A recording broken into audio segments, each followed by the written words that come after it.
let's get moving, y'all. Let's start off with the male escort that now spoke out with TMZ. What was his nickname once again? The Punisher. I forgot his real name. But his testimony is already completed.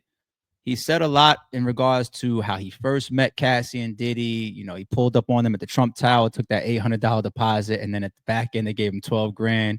He ended up doing freak offs with them anywhere from like 8 to 12 times. And he said, for the most part, it seemed consensual, it seemed like it was on the up and up. He didn't think that anything was being done wrong, but he compounds that in his interview here.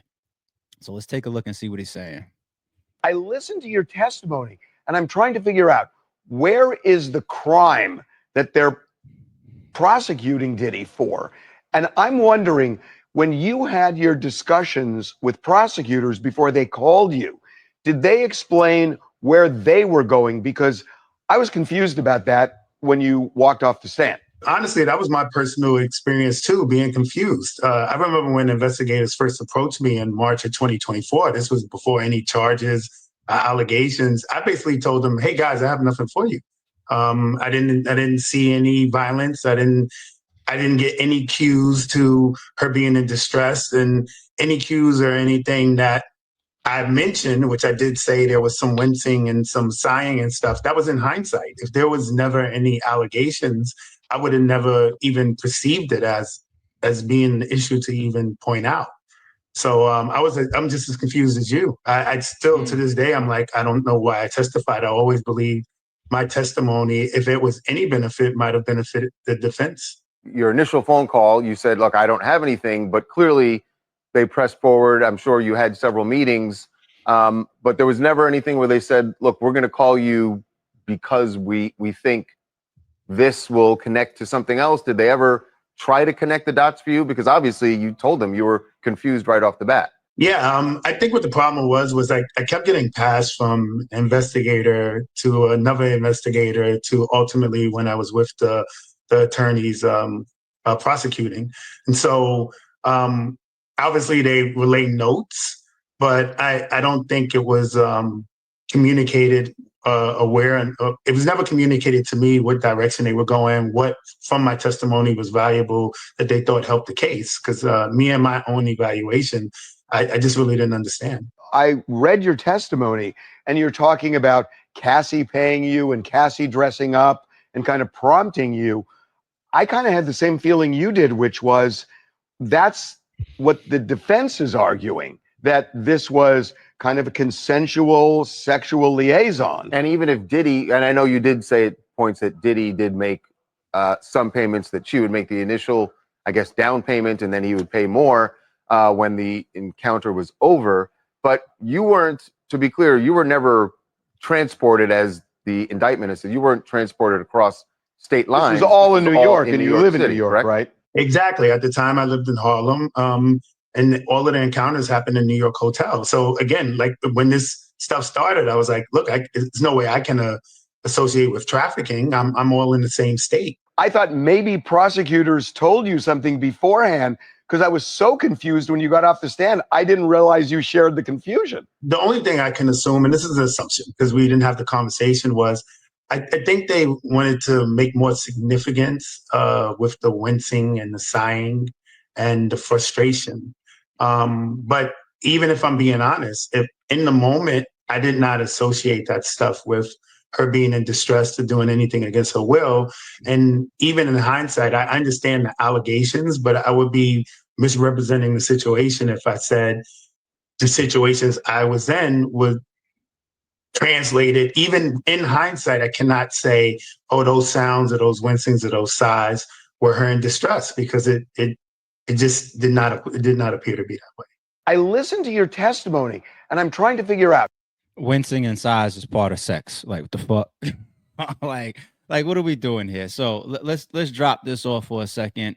In the background, I just wanted to go and Google sex trafficking, by definition, legally, right? So what I glanced and pulled up for y'all here, this is from a .gov website, okay? So this isn't just some random person that has, an interest in sex trafficking and has a website behind it. This is from the .gov site, all right? Let's see what it says. Understanding sex trafficking. Sex trafficking is a form of human trafficking for the purpose of sexual exploitation. Federal definition of sex trafficking. The federal definition. Okay, he has a federal RICO indictment, right?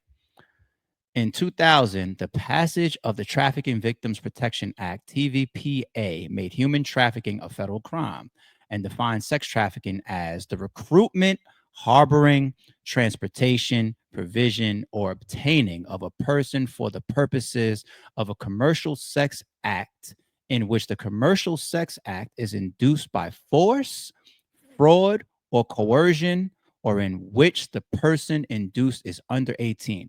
I'm going to stop right there. I was briefly going back and forth with some text messages about this same exact definition that I saw yesterday. All right. The recruitment, yeah. They said they went on websites. They said that maybe some phone calls, text messages. It could be a friend of a friend. Hey, you got anybody that can join me and my wife or my girlfriend for a little night of fun or whatever? Recruitment. That's easy to establish. Harboring. All right. What is harboring? Hey, man, we got this situation going on from 2 a.m. to 11 a.m. Right? We see how low these freakos are. You're harboring the person, right? That's, you could establish that as well. Transportation. This is what the boosies of the world and a lot of men are scared of. Transportation. Like, isn't it kind of courtesy? They say send a woman a car these days, send a woman a flight. You know what I'm saying? Guys get flued out too. But transportation. So if you fly somewhere, you're crossing state lines, are they going to say that that's federal, you're trafficking because you went from state to state and all this type of stuff? But I think that's where a lot of gray comes in, the transportation piece. Okay. This person that just spoke with TMZ happened to say, no, I was performing within Harlem and I lived in Harlem. Right. All my calls, all my situations with Diddy and Cassie was in New York. So I don't know nothing about that. I happen to live there. So that kind of moved off the table from him. I know there's other witnesses. There's one that's in the wind as well. Was it witness 3? I still think that they have yet to locate that person. I don't know what that person's situation is. I don't know if that's allegedly another sex worker. Right. But the transportation one, what they threw him $20 for a cab. Like, what do you want? You know what I'm saying? So get that out of here too. Provision. I'm not sure. I'm not sure about provision. Obtaining a person for the purposes of commercial sex act in which commercial sex act is induced by force. Force is not there. We have yet to see force yet, unless they tried to put the force not on the sex worker, who I thought was the person being hired, but if you're trying to make him guilty of turning Cassie into a sex worker, like he said, they put emphasis while he's up there on the stand on her wincing and sighing. So if the prosecution is putting emphasis on that, then what they're going after is Cassie is laying there getting taken down by the sex worker and she doesn't want to do it, not him. Then they're going after her in that situation. They're using her, right? So now we're going to say that, forget all these sex workers, we're going to say that Cassie was the true sex worker. That would have to be the force there as it at least pertains to this guy, okay? Coercion. Let me just do it real quick. Fuck it. Because we all have our definition of coercion, right? Let me just pull it up real quick. What is the definition of coercion? I typed kind of fast that time. The practice of persuading someone to do something by using force or threats.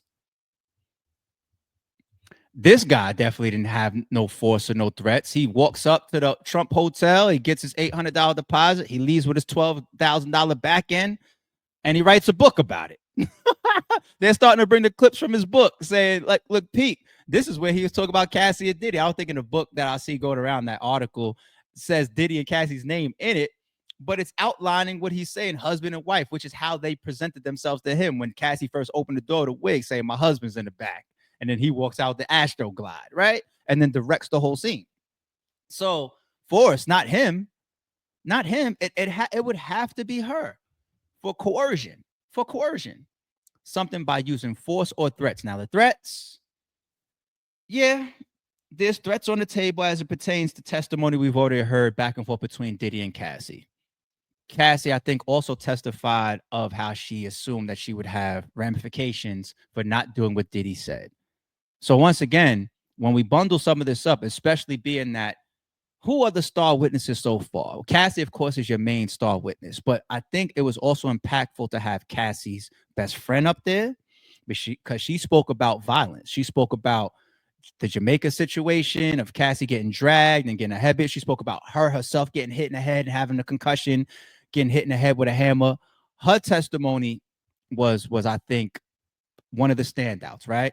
The male escorts, I think, is very important, even though his testimony, I feel like, helps Diddy's side more than anything.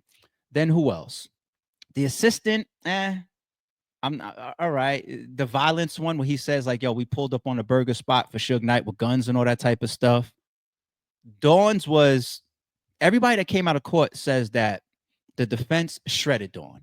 They said they embarrassed her up there, which is why she's looking so mean, walking back and forth from the fucking courthouse. They said they killed her up there. Now she was up there just getting invalidated, getting caught up in law. Wait, but you said this, but you came back. So Dawn got shredded, as per all the journalists and reporters that are coming out of that courthouse. So what is the biggest shit so far leading towards coercion and sex trafficking? It still would have to be Cassie. I don't know if y'all see the trail that I'm seeing, but the sex trafficker you guys must be turning out of into Cassie, not these damn prostitutes and whatnot, or fucking male sex workers and dances and exotic dances. It's gonna end up being that you use their testimony to say that Cassie was the sex worker, and Cassie cannot be called back. Sometimes you can call witnesses back. Cassie was deemed one of the witnesses that would never be called back. That's it. She's done. All right, so there goes your sex trafficking and your coercion. But all right, let's continue. I want to stay right now until we get into the full recap, still with the theme of the journalists that are reporting on this and coming out of the damn courtroom. All right, who's right now got some of the most light for coming out of this damn courtroom? Inner City Press, the guy that's doing all the tweets. So we figured out, I seen updates from him because people asking the question. There's no cameras in there. There's no phones in there. You're not allowed to be using devices in there. How the fuck is he getting all these tweets out? He has approval. Okay, so he's one of them guys that's been working inside the federal courthouses for so long. Number one, he's built up the credibility with the courthouses, and he covers so, like, I believe he said even yesterday or 2 days ago, he was there at the Diddy trial, and then he went upstairs to another courthouse and was covering like another RICO trial that he said was empty, and you had a bunch of people up there facing the death penalty, right? So like he bounces around. He does so many court cases. We use some of his reaction when we were covering the K Flock trial and case, right? He's very popular with the courts. He seems to have been given extra abilities that other journalists that don't have that built up reputation that he has. And he's another person that fights for journalists and the press's rights, like legally, you know. So he's even put in, I think, a file for some of the sex tape footage to be accessible to the journalists, right? Because it's like covered under their rights. He's pretty much petitioning for. But he's one of the main guys. And guess what? He was interviewed as well. Let's see what his position is so far on Diddy's accusations and his charges. So I was waiting for the testimony of those who worked with Sean Combs. If you're going to be talking about a criminal enterprise, if you're going to be talking about him using his businesses and his resources and those who worked around him to further criminal activities, you got to have those people testify. And I think that's going to be what we see moving forward. What did you take away so far from his testimony? Because, you know, again, to have that inner circle is very interesting.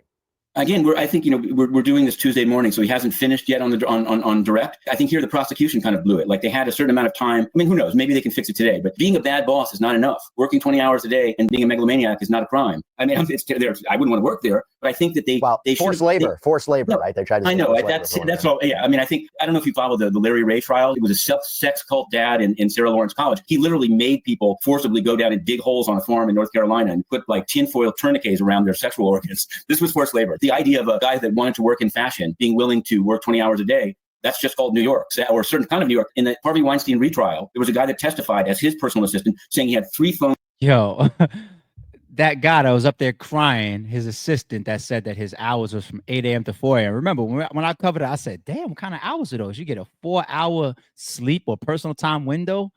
Like, them hours is crazy. But you see what Inner City Press said. He said wanting to work for somebody to get yourself into the fashion business and wanting to get next to Diddy, which he also testified. He said, why did you work with Diddy? I wanted to be next. He's a successful guy. He has all this stuff going on. I wanted to work for him. I went and I interviewed for him.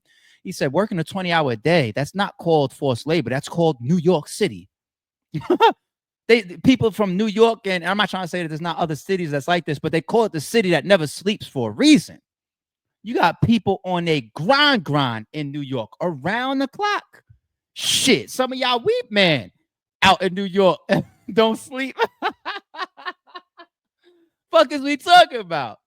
So it adds like different perspectives and context towards some of these people's testimony. You know, you can't just look at it and say, we're reading the recap on a Sorry Shoe podcast. It says his work hours were from 8 a.m. to 4 a.m. When I read that, I go, damn, the fuck? Yeah, I guess typical people used to hear 9 to 5, 8 to 4, some shit like that, with a lunch hour break, an hour lunch break. Typical corporate America shit, right? So you hear 8 to 4 a.m. It's like, what? But what's coming with that? Are you sleeping on the premises? Are you involved in all these lavish vacations? Are you getting paid? God knows how. Like I kept saying, I want to know how much some of these people are being paid. Why am I being nosy? No. I don't give a fuck what the next man makes. The reason why I want to hear the salaries is because that is motive. You got a lot of people in the world, people in this chat, people that'll watch this stream, people that'll watch this video, that'll say, if I say to you, hey man, I want you to walk up and down the highway for 20 hours picking up garbage. It's really called community service, right? You fuck around, catch some community service hours. That might be one of the jobs you have to do. But if I offer that to you as a job, for $1 an hour, a lot of y'all gonna say, hey, y'all kick rocks. The fuck out of here. I ain't walking up and down side some dangerous ass highway and picking up garbage for $1 an hour. Now, if I say, I want you to do it for 20 hours straight for $100,000 an hour, the line will bend around the corner. I have to go through selecting y'all like jury selection. Everybody and their mother gonna want to be a part of it. Money changes the circumstances. Yeah, it's a 20-hour day, but shit, I get to go on vacations with them. I get to get closer to being in the fashion industry. I'm walking around with Diddy. Oh my God, groupie ass motherfucker. I'm with Diddy. I work for I just interviewed with Diddy, everybody. I can't believe it. And I'm making $400,000 a year. You know what I'm saying? Who, Cassie? Yeah, I pass her in the hallway, say, good morning. We brush our teeth in the same bathroom. You know what I'm saying? Like, there's a lot of shit that people will bend their own rules for based on what their compensation is, what their position is, what their opportunities are. Consensual, once again.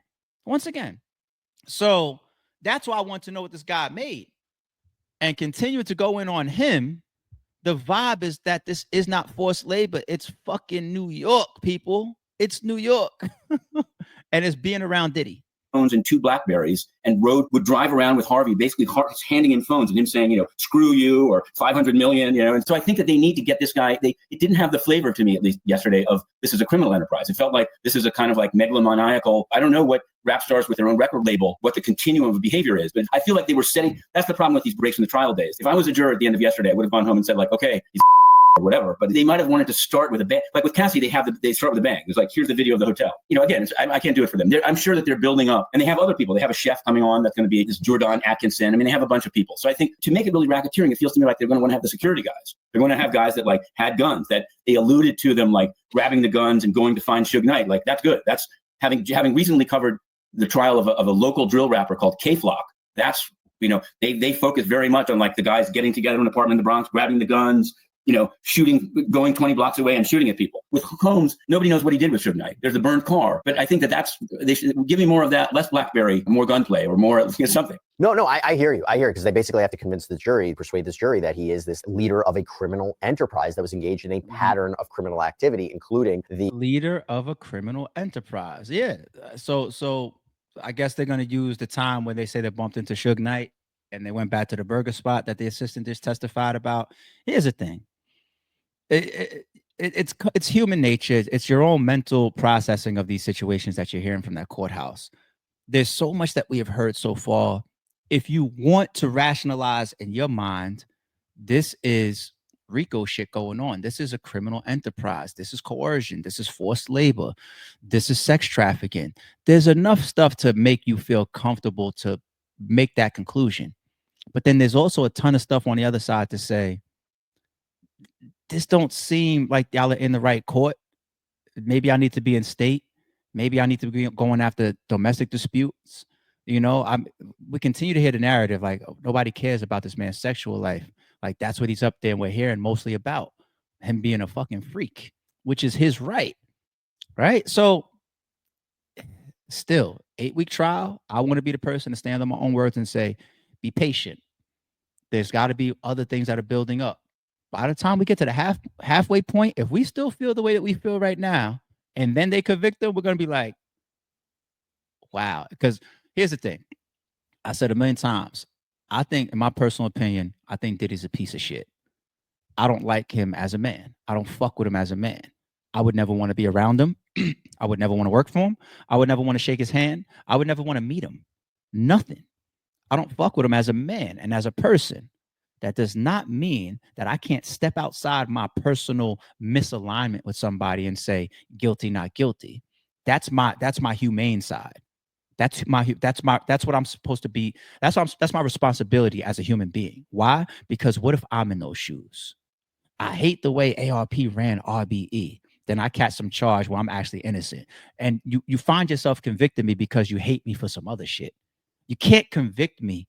You can't convict Diddy because you don't like how he runs his life or his circle or what he does in his bedroom.